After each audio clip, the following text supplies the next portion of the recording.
तीसरा प्रश्न, प्रेम और त्याग में किसका महत्व बढ़कर है? ऐसा समझो जैसे एक सिक्के के दो पहलू, इनमें किसका महत्व बढ़कर है? ऐसा समझो कि दिन और रात, इसमें किसका महत्व बढ़कर है? ऐसा समझो कि अंडा या मुर्गी, इसमें किसका महत्व बढ़कर है? संयुक्त है, जुड़े, दो नहीं है, असल में एक ही है। दिन और रात दो थोड़ी है, एक ही चीज के दो पहलू। अंडा और मुर्गी दो थोड़ी है, एक ही यात्रा के दो पड़ाव है। सदियों से वैज्ञानिक दार्शनिक सोचते रहे कि पहले कौन, मुर्गी या अंडा, और ऐसे पागल भी हुए जिनने इस पर खूब विचार किया है और इसके उत्तर भी देने की कोशिश की, विवाद भी खड़े किए। कोई कहता है मुर्गी पहले, क्योंकि मुर्गी के बिना अंडा कैसे होगा, और उतने ही तर्क से कोई कहता है अंडा पहले, क्योंकि अंडे के बिना मुर्गी कैसे होगी। और इनका विवाद चलता रह सकता है सदियों तक, इसका कोई अंत नहीं होगा, क्योंकि अंत हो ही नहीं सकता। मैं तुमसे कहना चाहता हूं, न तो मुर्गी पहले है न अंडा पहले है। मुर्गी और अंडा दो नहीं, मुर्गी अंडे का एक रूप है, अंडा मुर्गी का एक रूप है। अंडा मुर्गी का प्राथमिक रूप है, मुर्गी अंडे की ही बढ़ी हुई अवस्था है। जैसे बचपन और बुढ़ापा, बचपन ही बढ़ बढ़ के बुढ़ापा हो जाता है, जीवन ही बढ़ बढ़ के मौत हो जाता है, और दिन ही बढ़ बढ़ के रात हो जाती है। संयुक्त है, ऐसा ही प्रेम और त्याग अलग अलग नहीं। जिसने त्याग जाना उसने प्रेम जाना, जिसने प्रेम जाना उसने त्याग जाना। जिसने बिना प्रेम के त्याग जाना उसका त्याग झूठा, और जिसने बिना त्याग के प्रेम जाना उसका प्रेम झूठा। अगर प्रेम सच्चा है तो उसके साथ त्याग आएगा ही, अगर त्याग सच्चा है तो उसके भीतर प्रेम की ज्योति जलती ही होगी। अगर तुम कहो कि ये अंडा ऐसा है जो मुर्गी ने नहीं दिया, तो समझना कि अंडा झूठा है, फिर किसी फैक्ट्री में बना होगा, फिर प्लास्टिक का होगा। तुम कहो कि ये मुर्गी अंडे से नहीं आई, तो ये मुर्गी असली नहीं हो सकती। असली मुर्गी तो अंडे से ही आती। और दुनिया में ऐसा प्रेम पाया जाता है जिसमें त्याग नहीं, और दुनिया में ऐसा त्याग पाया जाता है जिसमें प्रेम नहीं। ये दोनों झूठे, थोथे, कृत्रिम, ऊपरी। संत जिस प्रेम की बात कहते हैं उसमें त्याग छाया की तरह आता है, और संत जिस त्याग की बात करते हैं प्रेम उसकी आत्मा है। अब समझने की कोशिश करो ये दोनों जुड़े क्यों। जब भी तुम प्रेम करोगे तुम्हारे भीतर दान का भाव उठेगा। प्रेम देता है, प्रेम है ही क्या, देने की परम आकांक्षा है। प्रेम बांटता है, प्रेम के पास जो भी है लुटाता है। प्रेम बड़ा प्रसन्न होता है देकर। प्रेम कंजूस नहीं है, इसलिए कंजूस प्रेमी नहीं होते, इसलिए कंजूस प्रेमी हो ही नहीं सकता। कंजूस से दोस्ती मत बनाना, कंजूस के पास देने की भावना ही नहीं, इसलिए दोस्ती बन नहीं सकती। और प्रेमी कंजूस नहीं होते।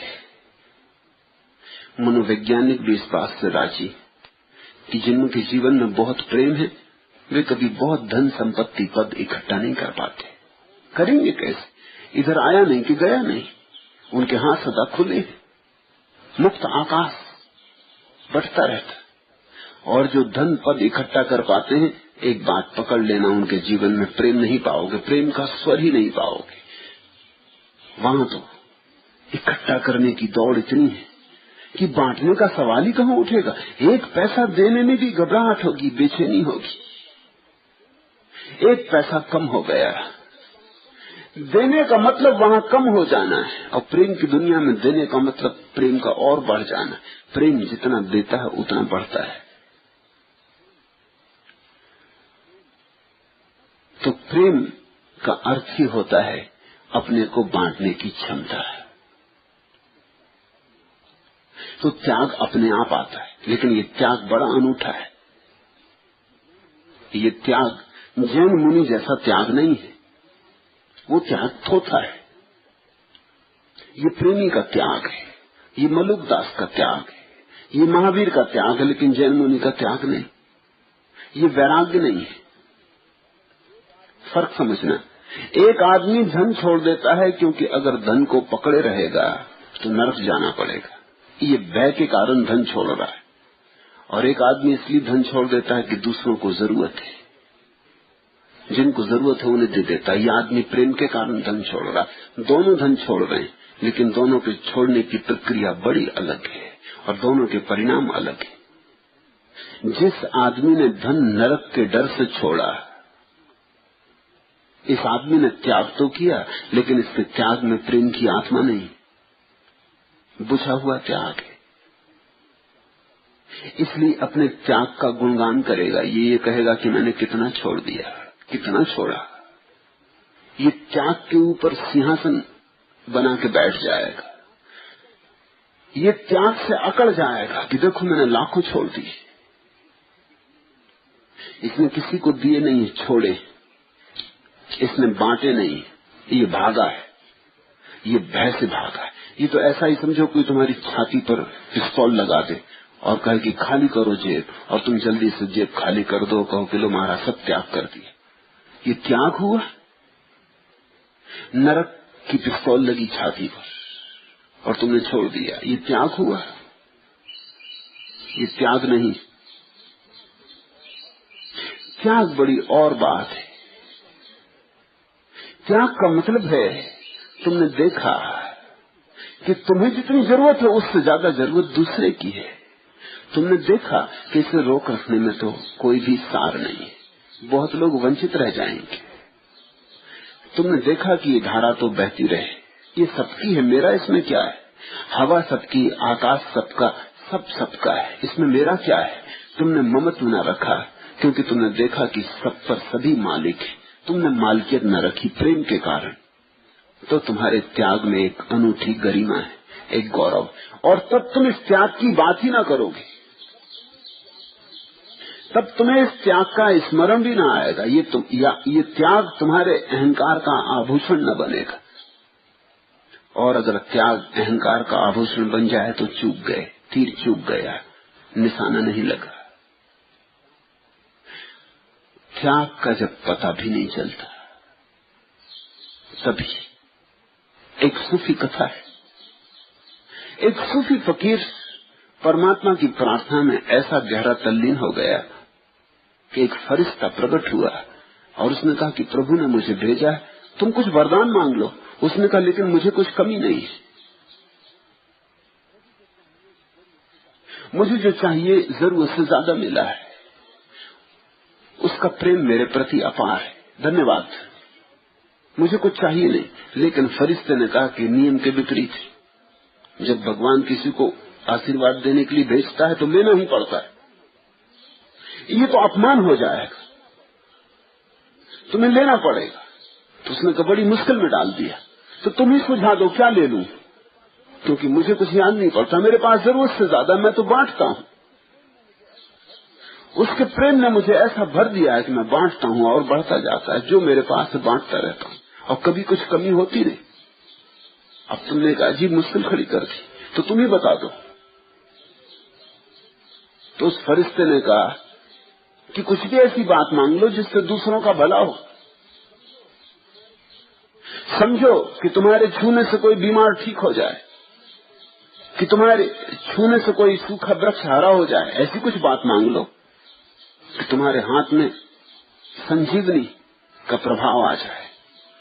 उस फकीर ने कहा तो ठीक है, लेकिन इसमें खतरा है, अभी मैं बिल्कुल नहीं मिट गया, इसमें अकड़ पैदा हो जाने का डर है कि मेरे छूने से सूखा झाड़ हरा हो गया, कि मेरे छूने से बेमौसम में फूल आ गए, कि मेरे छूने से मुर्दा जाग गया, अभी मैं मरा नहीं हूं, अभी मैं थोड़ा थोड़ा हूं। ये तो खतरनाक बात है। लेकिन तुम अगर जिद्दी करते हो तो ऐसा करो कि मेरी छाया को ये आशीर्वाद दे दो कि मेरी छाया अगर सूखे वृक्ष पर पड़ जाए तो वृक्ष हरा हो जाए, कि मेरी छाया अगर किसी मुर्दे को छू ले तो वो जीवित हो जाए। फरिश्ते ने कहा इससे क्या फर्क पड़ेगा?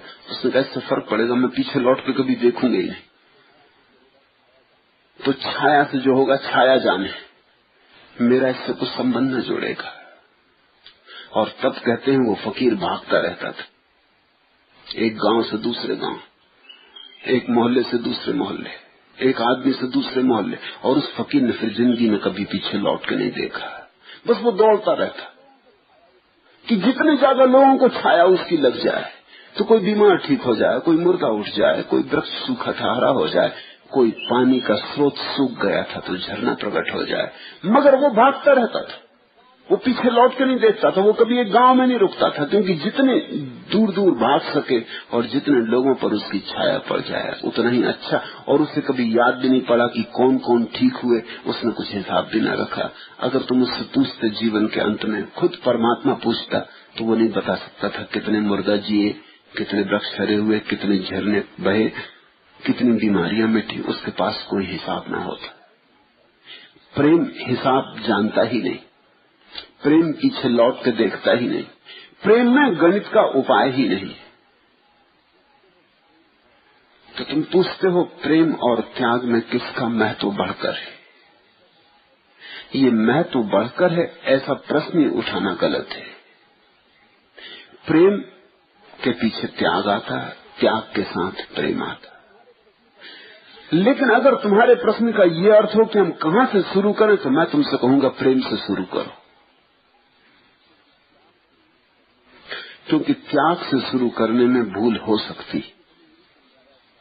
बहुतों ने तुम्हें यही समझाया त्याग से शुरू करो, मैं नहीं कहता, मैं कहता हूं प्रेम से शुरू करो, क्योंकि प्रेम केंद्र है, त्याग परिधि है। कोई परिधि बिना केंद्र के नहीं होती और कोई केंद्र बिना परिधि के नहीं होता, इसलिए जहां तक होने का संबंध दोनों का मूल्य बराबर है। लेकिन अगर तुम्हें एक परिधि बनानी हो तो पहले तो परकाल केंद्र पर जमानी पड़ती, केंद्र से परिधि पैदा होती। प्रेम केंद्र है तो पहले तुम प्रेम से भरो, त्याग आए अपने से तो तुम्हारी छाया को बल मिल जाएगा, तुम्हारी छाया में संजीवनी का गुण आ जाएगा। लेकिन त्याग को घसीट के आगे मत लाना। माना कि बैल और गाड़ी में दोनों महत्व के, अकेला बैल हो तो क्या गाड़ी चलेगी, अकेली गाड़ी हो तो क्या बैल चलेगा। लेकिन बैलों को गाड़ी के पीछे मत जोतना, बैल आगे जोते, गाड़ी पीछे चले। प्रेम आगे हो, त्याग पीछे चले। इस अर्थ में प्रेम ज्यादा महत्वपूर्ण है। अगर साधक की दृष्टि से पूछते हो तो प्रेम ज्यादा अर्थपूर्ण है, ज्यादा महत्वपूर्ण है। सिद्ध की दृष्टि में तो दोनों बराबर है।